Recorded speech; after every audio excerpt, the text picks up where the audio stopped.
the Kraken.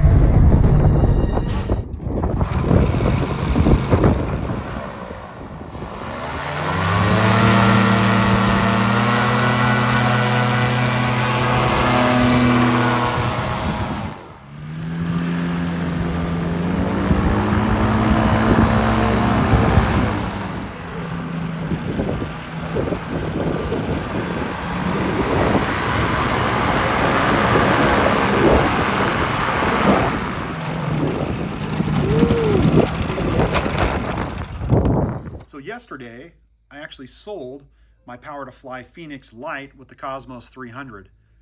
It was an awesome machine and it was great to learn on, but my concern at my altitude, 4,700 feet above sea level, is that it just did not have the climb rate that I was looking for. A buddy of mine who's a tandem pilot recently flew my Cosmos 300 Tandem Trike with a 220-pound passenger, the pilot himself weighing approximately 200 pounds.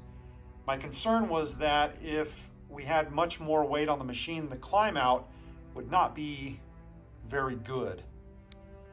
As a result, I just recently ordered this Rotax 503 Fenix XC full-size trike from Power2Fly through Boise Paramotors. I wanted to have a climb rate that really truly matched that of my foot launch machines, so that if I need to get out of trouble, I can climb out and over it.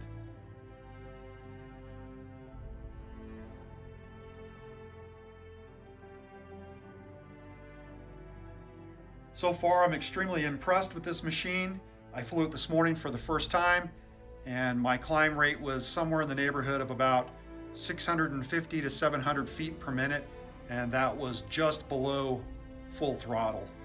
I have no doubt that even at the altitude that I fly at, 4,700 feet above sea level, I will have no problem whatsoever carrying a heavy passenger. As far as thrust is concerned, I probably picked up 25 or 30% more thrust over the Cosmos 300. So the history of the Rotax 503 actually starts in the 1970s. It was a real popular snow machine engine, and it was eventually incorporated into the ultralight and small aircraft community. The Rotax 503 was built until 2011, so unfortunately they don't build them anymore.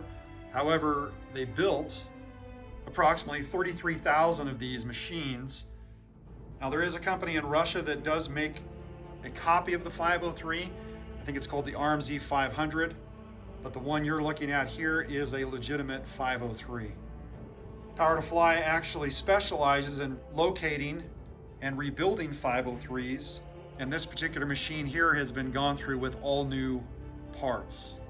Now, my machine, you probably noticed, has a manual start, and the reason for that is because it is right up against the rules for an ultralight in the United States, and an electric start and large battery would definitely put it over the 254-pound weight limit. So far, what I really like about this machine is the foot throttle. I was a little bit nervous about it at first, but it's really easy to use, especially since you've used a gas pedal with your right foot your entire life. What is really nice is having your hands completely free to do nothing but control the wing. I really like that. Once airborne, I switched from the foot throttle to the throttle that's by your shoulder, which also acts as a cruise control. It makes it really, really nice to choose whatever RPM you want, whether you want to have a nice gradual climb, descent, or if you want to maintain altitude. It's absolutely awesome. This particular machine that you're looking at has the B gearbox with a 2.58 gear reduction. It's swinging a 160 centimeter prop, just like the Fenix that I had with the Cosmos 300. The majority of Rotax 503s used in aviation have twin Bing 54 carburetors on them, like the one that you see here. These oversized Tundra or Bush tires, they're great. It rolled over the grass like it was nothing. My other machine, you had to give it full power, and sometimes it took a minute for it to get rolling. On my new Fenix, I also added a cockpit. So what you're looking at starting right to left is exhaust temperature sensor, hour meter, cylinder head temperature, RPM, dual ignition switches, kill button, and the main power.